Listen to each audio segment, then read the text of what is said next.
Selamat pagi menjelang siang Bapak Ibu serta rohaniwan yang terkasih. Terimalah salam kebajikan Weita Tung Tien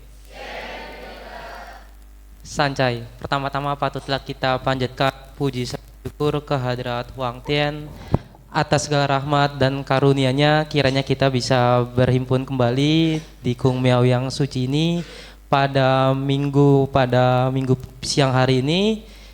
Pertama-tama kita panjatkan puji syukur kehadirat Huang Tien atas rahmat dan karunia-Nya. Kita bisa berjumpa lagi, ini sebuah kebanggaan, sebuah kebahagiaan bagi saya. Ini perdana Bapak Ibu di pekerjaan saya yang baru.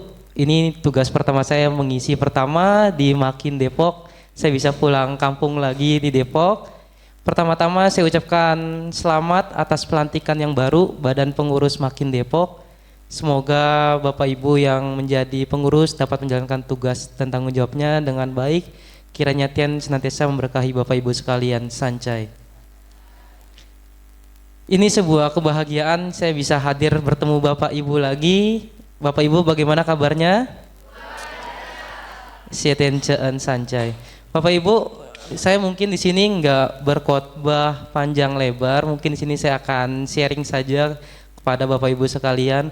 Bapak Ibu, ini pada minggu siang ini saya mau akan tema menggapai kesuksesan dalam berkebajikan. Oke, boleh di next. Nah, di sini saya mau absen dulu nih sama Bapak Ibu sekalian. Boleh angkat tangan ya. Yang di sini ada generasi baby boomers yang kelahiran 1946 hingga 1964, boleh angkat tangan? Ada? Oh. Kemudian yang lahirnya tahun 1965 sampai 1979, boleh angkat tangan? Wah, ada beberapa. Kayaknya muda-muda semua nih. Yang generasi Y 1980 sampai 1994, boleh angkat tangan? Cukup banyak nih, cukup banyak. Oke, kita coba lihat. Selanjutnya ini ada Gen Z 1995 sampai 2009, angkat tangan. Gen Z jangan malu, Gen Z angkat tangan, Gen Z. Ada? Oh, enggak terlalu banyak. Kemudian ada Gen Alpha 2010 sampai 2024, angkat tangan. Itu Koiking belakang angkat tangan juga. Oke, cukup banyak. Kemudian Gen Beta, oh enggak ada mungkin ya Gen Beta ya. Di sini kalau saya lihat lebih banyak bapak ibunya dibandingkan anak muda. Sama kemarin saya juga kebaktian di Semarang, isinya orang-orang tua semua. Ini yang saya amati ketika ada laporan di grup. Rata-rata tuh yang kebaktian selalu orang tua. Kemana anak mudanya? Mungkin anak mudanya kalau hari Minggu pacaran, dari nggak pacaran. Mungkin ramenya di kebaktian pakinnya Bapak Ibu. Itu nggak apa-apa, ini saya mau tahu aja. Umat Depok seberapa banyak sih anak mudanya yang hadir? Kalau saya lihat banyak. Catatan kalau mencatat buku kebaktian, betul atau betul? Betul atau betul? Kalau anak-anak liburan pada kebaktian nggak Bapak Ibu anak mudanya? Kebaktian? Luar biasa masih kebaktian. Besar harapan semoga generasi muda Konghucu tetap banyak. Kalau yang saya lihat rata-rata orang tuanya kalau nggak kebaktian anaknya juga nggak kebaktian, betul? Iya, kalau orang tuanya nggak ada anaknya pasti nggak ada. Tapi kalau orang tuanya ada belum tentu anaknya ada. Nah ini dia makanya Litang banyak yang sepi karena orang-orang tuanya gak ada yang nganterin untuk kebaktian. Tapi ada juga orang-orang tua yang masih bersemangat. Di sini salah satunya para guru saya yang ada di depan, ada Haksu Eka, kemudian ada Jau Sangbing, Wunse Herman, Wunse Wichandra, serta para guru serta orang tua lain. Saya ucapkan terima kasih yang sudah meluangkan waktunya untuk bersama-sama hadir untuk mengikuti kebaktian pada minggu siang hari ini. Oke, boleh di next. Nah, ini Bapak Ibu. Jadi pokok pembahasannya sesuai dengan tema, yaitu menggapai itu adalah sebuah usaha kita. Kita menggapai itu adalah sebuah usaha. Kemudian kesuksesan itu adalah hasil. Jadi ada usaha, ada hasil. Untuk meraih hasil itu kita membutuhkan suatu bentuk usaha, yaitu berbuat kebajikan Bapak Ibu. Di agama Konghucu selalu ditekankan, Nabi Konghucu selalu menekankan kita semasa hidup harus berbuat dengan kebajikan. Makanya kalau kita mengikuti acara formal selalu digaungkan salam kebajikan. Ketika Bapak Ibu diucapkan salam kebajikan, Bapak Ibu membalas saja dengan mengucapkan salam yang sama, salam kebajikan, supaya masyarakat tahu bahwa salam kebajikan itu adalah salam dari agama Konghucu. Justru di muka umum banyak orang yang belum tahu salam kebajikan itu apa. Tapi ketika kita membalasnya dengan salam kebajikan, orang-orang itu akan tahu, oh iya, salam kebajikan itu adalah salam dari agama Konghucu. Ketika saya hadir di lembaga pendidikan, ada yang mengucapkan salam kebajikan, kemudian saya membalas dengan salam kebajikan. Banyak orang yang bingung. Apa itu salam kebajikan? Ketika diberi penjelasan, mereka baru tahu, oh iya, salam kebajikan itu adalah salam dari agama Konghucu. Secara tidak langsung kita juga memperkenalkan bahwa agama Konghucu selalu hadir di tengah masyarakat Bapak Ibu. Itu menunjukkan bahwa kita percaya diri mengimani agama Konghucu. Oke, boleh selanjutnya. Nah, ini Bapak Ibu, ini kita nggak bisa pungkiri bahwa kesuksesan itu selalu dikaitkan dengan dua hal, yaitu adalah keberhasilan dan juga ketercapaian, atau misalnya keberhasilan ini ketika kita melakukan sesuatu, hasilnya bagus dan maksimal, itu adalah sebuah keberhasilan. Itu bisa dikatakan juga sebagai sebuah kesuksesan. Ada juga ketercapaian atau lulus, misalnya anak Bapak Ibu lulus dari sekolah, kemudian lulus daripada kuliah, itu dikatakan sebuah kesuksesan. Jadi sukses ini banyak aspeknya Bapak Ibu, nanti kita bahas. Selanjutnya, nah ini Bapak Ibu, kesuksesan manusia tercipta dari dalam diri kita, usaha kita, dan juga efek daripada sikap dan perilaku kita Bapak Ibu, yaitu kebajikan yang kita lakukan kepada orang lain itu juga bisa membantu kesuksesan diri kita Bapak Ibu. Salah satunya, saya bisa hadir di sini itu berkat daripada doa orang tua saya dan juga doa dari Bapak Ibu sekalian. Jadi kesuksesan itu tidak berpaku pada usaha kita, tapi juga bisa juga tergantung daripada pihak eksternal, yaitu orang-orang di luar dari diri kita yang membantu. Jadi untuk kesuksesan itu tidak hanya usaha dari kita sendiri saja. Makanya juga banyak yang mengatakan usaha dan doa itu bentuk tombak daripada kesuksesan kita. Tapi Bapak Ibu, tidak bisa dipungkiri kesuksesan kita, keberhasilan kita tidak hanya berasal dari diri kita, bisa juga dari bantuan dari orang lain. Bisa dari orang tua, dari sanak saudara, dari rekan, dari guru. Ketika kita bisa mendapatkan ruang lingkup yang baik, itu sebuah keberkahan yang perlu kita syukuri. Dan itu yang saya rasakan hingga hari ini. Saya dikelilingi Bapak Ibu sekalian, itu adalah sebuah keberkahan untuk diri saya. Karena Bapak Ibu jugalah yang membantu kita bisa mencapai kesuksesan. Selanjutnya, nah ini Bapak Ibu, ini ayat suci yang sudah dibacakan tadi. Ini renungan sebagai refleksi diri, dikatakan bahwa Nabi Gungce bersabda, kebajikan tidak akan terpencil, ia selalu beroleh tetangga. Di sini dikatakan bahwa ketika kita melakukan kebaikan, mungkin kita melakukan kebaikan sama si A, mungkin kita mendapatkan kebaikan bukan dari si A, tapi juga bisa dari orang lain. Dan itu dikatakan bahwa kebajikan itu tidak akan terputus-putus. Kita juga bisa menerima kebaikan daripada orang lain. Nah ini yang selalu ditekankan ajaran Nabi Gungce yang perlu kita terapkan dalam kehidupan sehari-hari, yaitu ada ajaran Wuchang 5 kebajikan, kemudian juga 8 kebajikan, kemudian ada Wulun 5 hubungan kemasyarakatan, kemudian juga ada 10 kewajiban sei, itu semua perlu kita terapkan dalam kehidupan kita sehari-hari. Kemudian ketika kita kebaktian, kita selalu melafalkan Pak Cheng Chen Kui. Yang kedua, seni iman menjunjung kebajikan. Itu selalu kita tekankan, selalu kita ucapkan dalam kita beribadah, dan itu juga sebagai renungan, refleksi, cerminan diri supaya itu bisa kita lakukan dalam kehidupan kita sehari-hari. Untuk selanjutnya, nah ini Bapak Ibu, ini adalah sebuah masalah, memang ini nggak bisa kita pungkiri, ini masalah terbesar dalam kita mencapai yang sesuatu kita inginkan, yang kita mimpikan, yaitu pertama, kita takut untuk mencoba. Sebenarnya mencoba itu nggak salah Bapak Ibu. Saya jadi polisi awalnya juga coba-coba. Awalnya takut, iya takut, tapi Kalau setelah dicoba, ketakutan itu tidak akan lagi. Rupanya itu kita takut ketika kita tidak melakukan. Setelah kita melakukan, rasa takut itu akan hilang. Justru kita akan berpikir bahwa rasa takut yang kita pikirkan itu lebih besar dibandingkan rasa takut ketika kita lakukan itu ternyata tidak sesuai yang apa kita pikirkan. Nah, kemudian yang kedua itu adalah takut memulai. Nah, sebenarnya mulai aja dulu. Itu selalu kata-kata yang orang tua saya katakan. Coba dulu, mulai dulu. Kalau nggak dimulai kita nggak akan tahu apa itu hasilnya. Benar salah itu belakangan. Yang penting kita mau bertanggung jawab untuk memperbaiki. Mulai aja dulu.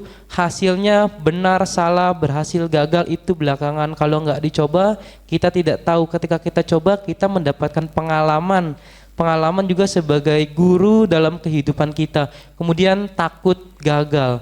Ini semua orang juga pasti ini jadi sebuah masalah. Saya juga masih poin 3 ini mungkin masih selalu bergelimang di pikiran saya. Masih takut gagal dari apa yang kita lakukan. Tidak bisa dipungkiri itu manusiawi Bapak Ibu.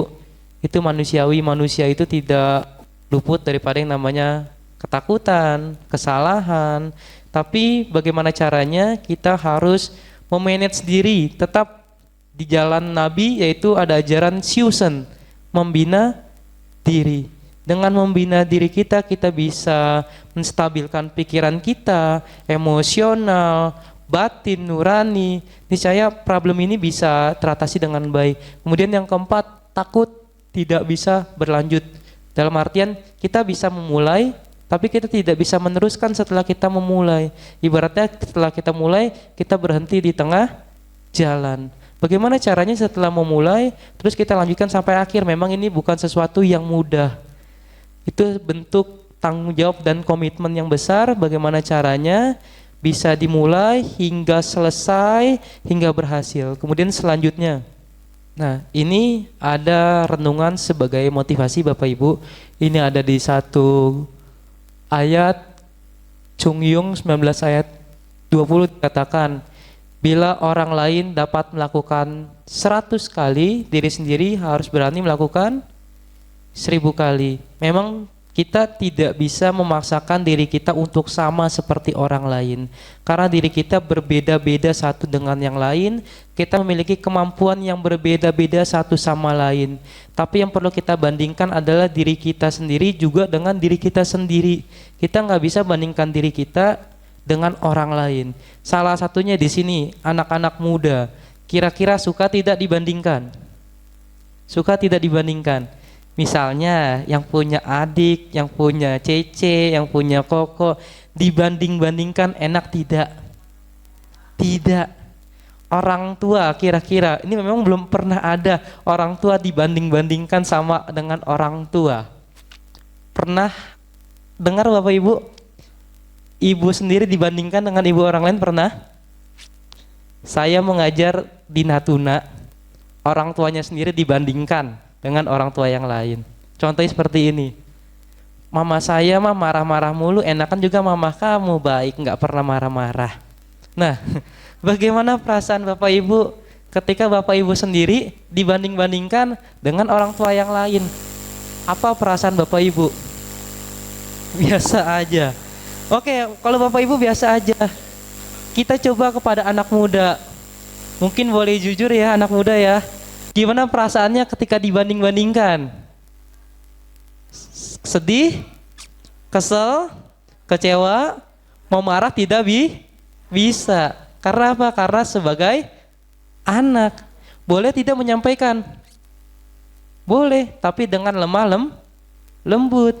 Memang ini tidak bisa dipungkiri, kita semua memiliki kemampuan. Yang perlu disadari, kemampuan yang berbeda.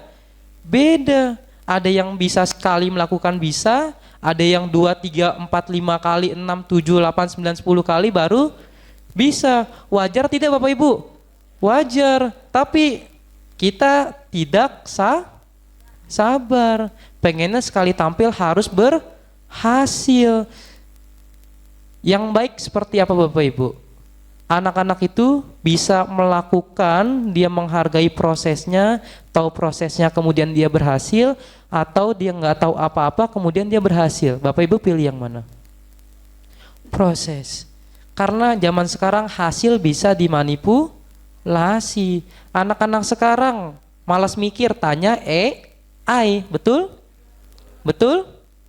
Iya, AI sekarang jauh lebih pintar dibandingkan orang tua sendiri. Kita coba tanya sama anak-anak muda, seberapa besarnya kalian percaya terhadap orang tua untuk menjawab tugas-tugas sekolah? Berapa persen? 1 sampai 100 berapa persen? Kalau sama AI, tingkat kepercayaan kalian berapa persen? 100%. Padahal AI itu tidak ada keterikatan emosional sama kalian. Yang ada keterikatan emosional adalah orang tua. Kenapa bisa terjadi demikian? Berarti ada hubungan yang tidak baik. Bisa saja Bapak Ibu. Tapi memang tidak bisa dipungkiri di zaman sekarang kita lebih ketergantungan internet dibandingkan orang tua. Kadang kita kalau minta tolong sama orang tuanya tidak bisa. Betul nggak anak muda?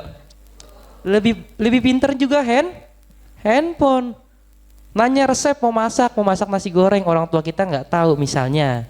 Kita tanya dikasih tahu tuh rinciannya. Pertama cari bumbu, bikin bumbu, kemudian baru masak. Nah ini Bapak Ibu renungan sebagai motivasi kalau kita melakukan satu kali, ibaratnya kita harus bisa melakukan berulang-ulang kali. Tapi jadi tolak ukurnya bukan orang lain, tapi diri sendiri Bapak Ibu. Diri sendiri. Sama juga anak muda. Anak muda memang tidak enak ya dibanding-bandingkan satu-satu sama lain. Tetap kita membandingkan diri kita juga dengan diri kita di masa yang lalu. Misalkan kita mengerjakan matematika sebelumnya dapat 60. Laporanlah sama orang tua, kok jelek banget deh dapatnya 60. Kemudian melanjutkan tugas kedua, dapat nilai 80 misalnya. Terus orang tua masih bilang juga, "Dek, kok dapatnya 80?" Biasa orang tua itu maunya dapat yang nilai paling bagus. Bisa sampaikan dari yang pertama dan kedua ada peningkatan supaya orang tua tahu bahwa kita juga ada proses, ada peningkatan. Itu kadang kita nggak sadari itu Bapak Ibu. Kita maunya dapat paling bagus. Ketika sudah dapat paling bagus, tiba-tiba nilainya turun, pasti diomelin. Betul apa betul? Sebenarnya yang sulit itu bukan meningkatkan, tapi mempertahankan. Nah, Bapak Ibu pentingnya mengapresiasi. Apakah Bapak Ibu pernah mengapresiasi anak Bapak Ibu? Krik. Nah, anak muda, siapa yang pernah diapresiasi angkat tangan? Yang pernah diapresiasi sama orang tuanya angkat tangan. Jujur saja angkat tangan. Misalkan, nah ini diem-diem aja. Jujur aja anak muda, siapa yang pernah diapresiasi oleh orang tuanya boleh angkat tangan.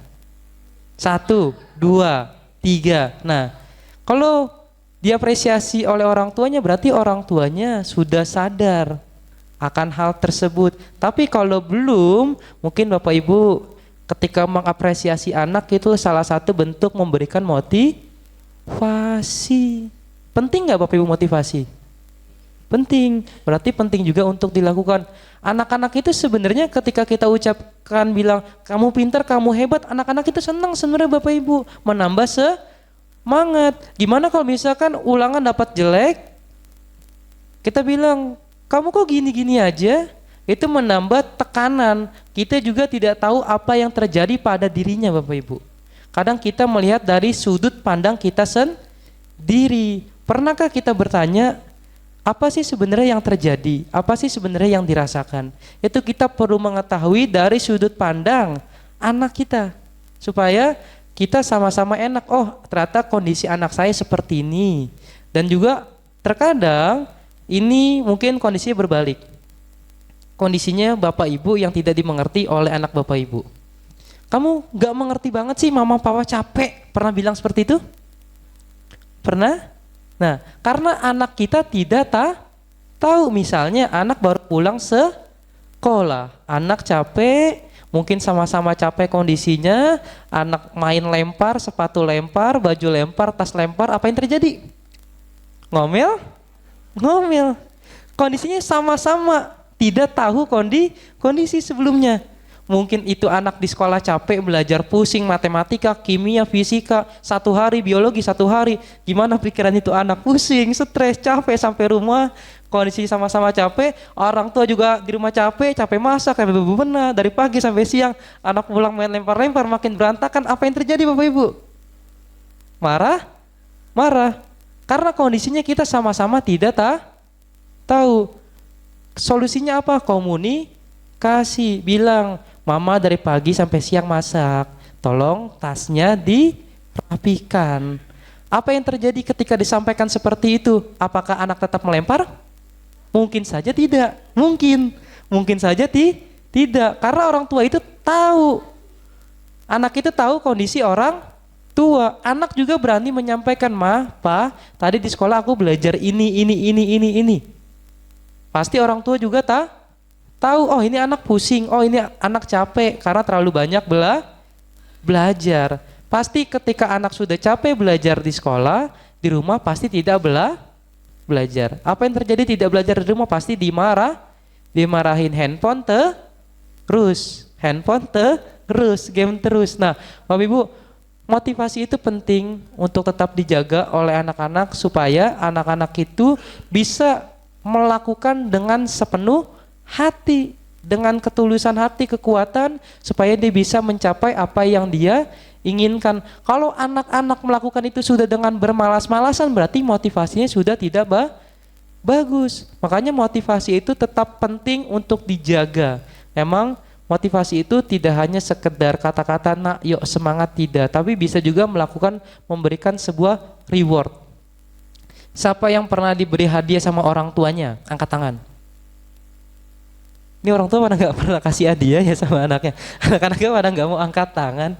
Siapa yang pernah dikasih hadiah sama orang tuanya? Angkat tangan boleh. Nah, nggak usah malu-malu, nggak dihukum. Nah, berarti ini kalau diberi hadiah sama orang tua, itu adalah salah satu bentuk reward, bentuk penghargaan sama orang tua, dari orang tua. Tapi kalau sudah diberikan reward, jangan dikasih hati minta yang lain. Kok ini? Nah, ini juga sebuah permasalahan. Ketika sudah diberi reward, itu perlu disyukuri. Jangan dibilang, Mah, Pak, kok ini ya, nggak ada yang lain. Mah, Pak, tambahin dong. Kira-kira anak Bapak Ibu ada yang seperti itu tidak? Ada. Minta nambah. Nah, kalau dikasih A, ya terima saja. Itu salah satu bentuk reward. Jangan minta A, minta temennya B, C, D, E, F, dan seterusnya. Nah, itu adalah bentuk reward, bentuk untuk meningkatkan motivasi. Kira-kira kalian dikasih hadiah, apa perasaannya? Senang? Bahagia? Sedih? Contoh misalkan setelah ambil rapot. Nah, setelah ambil rapot misalkan dapat ranking. Dikasih hadiah tidak? Diucapkan selamat tidak sama orang tua? Siapa yang merasa dikasih ucapkan selamat, angkat tangan? Ada? Jarang. Nah, Bapak Ibu mungkin bisa diucapkan selamat. Selamat ya mendapatkan ranking. Dengan seperti itu dia menambah semangat, motivasinya tetap stabil. Motivasi itu penting karena apa? Motivasi itu berlanjut dari yang dia lakukan sekarang hingga nanti. Oke, selanjutnya. Nah, ini Bapak Ibu aspek daripada kesuksesan. Mungkin kalau saya lihat di sini Bapak Ibu sudah pada sukses semua, Sancai. Nah, di sini aspek yang pertama adalah karir. Karir itu berkaitan dengan pekerjaan. Kemudian ada keuangan. Nah, kira-kira Bapak Ibu semua dari empat-empatnya ini kalau saya lihat semuanya sudah terpenuhi kesuksesannya. Pertama, Bapak Ibu sudah memiliki pekerjaan, keuangan yang stabil, kemudian pendidikan. Bapak Ibu di sini yang tua-tua apakah masih sekolah? Tidak, berarti sudah sukses dalam pendidikannya. Kemudian percintaannya, Bapak Ibu sudah memiliki pasangan hidup, itu adalah sebuah kesuksesan. Untuk yang anak muda, ini mungkin anak muda masih di tahap pendidikan. Percintaan juga tidak? Anak muda? Tidak boleh. Ini kata Mama Kawira nggak boleh nih di aspek percintaan. Berarti anak muda ini masih di tahap pendidikan. Semua ini ada fasenya. Kita nggak bisa peroleh dalam satu waktu. Ada fasenya. Mungkin anak-anak sekarang yang masih sekolah mungkin masih dalam tahap pendidikan. Mungkin yang sudah lulus pendidikan mungkin fokus kepada karir, keuangan. Karir keuangan bagus, maka poin keempat juga akan bagus. Ini nggak bisa dipungkiri Bapak Ibu. Ini adalah aspek kesuksesan. Itu ada 4 yang saya rangkum. Pertama ada karir pekerjaan, kemudian keuangan, pendidikan, dan juga percintaan. Selanjutnya. Nah ini dasar mungkin Bapak Ibu sudah banyak pengalaman, mungkin bisa dibagikan. Pengalaman itu penting Bapak Ibu, sangat penting karena pengalaman itu adalah bagian daripada proses pembelajaran hidup. Bapak Ibu bisa bagikan pengalaman-pengalaman Bapak Ibu yang berharga, bisa dibagikan kepada anak-anak muda. Supaya anak-anak muda tidak salah jalan. Tidak salah jalan, diberikanlah pengalaman-pengalaman dan anak-anak muda buatlah satu wadah khusus untuk menerima saran masukan dari para guru. Karena pengalaman dari orang lain perlu kita pelajari sebagai apa? Sebagai pembelajaran nantinya untuk kita bisa jauh lebih baik. Nah, kemudian ada perencanaan. Ada misalkan perencanaan Bapak Ibu sudah jauh lebih hebat dalam membuat perencanaan. Dibuat bagikan kepada kami anak-anak muda bagaimana caranya membuat perencanaan yang baik. Kemudian yang kedua, aksi. Aksi ini adalah pelaksanaannya. Bagaimana cara melaksanakan perencanaan dalam aksinya itu dengan baik. Kemudian cara mengevaluasi. Di sini saya menyadari bahwa Bapak Ibu semua sudah pada sukses. Mungkin bisa dibagikan pengalaman-pengalaman berharga hidupnya kepada anak-anak kaula-kaula muda. Supaya anak-anak muda ini dapat termotivasi dengan baik. Bisa mendapatkan insight baru dalam hidupnya. Bisa menggapai mimpi dan cita-citanya. Selanjutnya. Ini dia sebagai refleksi juga di dalam kitab Sabda Suci 15 ayat 12 dikatakan bahwa Nabi Kungce bersabda, bila orang tidak mau berpikir tentang kemungkinan yang akan datang, kesusahan itu tentu sudah berada di dekatnya.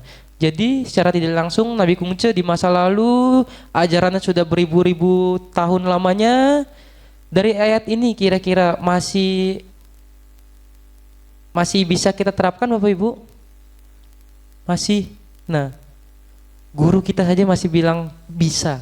Jadi ajaran Nabi Kungce dalam kehidupan masih bisa kita terapkan dalam kehidupan kita sehari-hari. Ini penting Bapak Ibu, kita harus berpikir sesuatu yang jauh, tapi kita harus persiapkan dari sekarang. Kalau tidak dikatakan bahwa kesusahan itu sudah berada di dekatnya. Jadi poin yang sebelumnya tadi, membuat perencanaan, aksi, dan evaluasi, itu adalah cerminan daripada ajaran Nabi Kungce. Kita sudah harus memikirkan yang jauh. Contohnya, Bapak Ibu sebelum kelitang, Bapak Ibu memikirkan tidak, saya kelitang mau naik apa, kemudian setelah kelitang saya mau kemana. Kemudian Bapak Ibu pasti mikirin, terutama ibu-ibu, cucian saya kalau hujan ini gimana, siapa yang ngangkatin. Nah kemudian Bapak-bapak mikir, ini setelah kebaktian saya mau ngapain, mau mancing atau mau kemana. Nah itu kan sudah dipikirin Bapak Ibu dari rumah, sebelum berangkat ke Litang pasti sudah dipikirkan. Bahkan gak hanya untuk hari ini, besok sudah pasti dipikirkan. Misalkan kayak Haksu Eka yang banyak tugasnya di mana-mana. Itu Haksu Eka pasti memiliki perencanaan yang luar biasa. Karena yang saya lihat, Haksu Eka ini sebagai role model saya, karena beliau ini tugasnya kemana-mana dan semua bisa terlaksana dengan baik. Karena apa? Karena Haksu Eka ini perencanaannya sangat baik. Kalau saya lihat, pertama dari Citayam, kemudian tiba-tiba di Pulau Mongga, tiba-tiba ada di Jakarta, tiba-tiba ada di Bogor. Nah kalau perencanaannya tidak baik, mungkin Haksu Eka ini tidak bisa melaksanakan tugasnya dengan baik. Nah ini kita juga bisa mempelajari daripada para rohaniwan, para guru, para orang tua. Anak-anak muda jangan malu bertanya. Nanti kalau malu bertanya, sesat di jalan. Itu motivasi orang dulu. Mungkin kalau anak-anak sekarang malu bertanya, ya nggak apa-apa malu bertanya gitu ya. Tapi jangan malu untuk bertanya, tetap bertanya. Karena dengan bertanya, membangun sebuah komunikasi yang baik. Dengan komunikasi yang baik akan mendapatkan informasi yang banyak. Selanjutnya,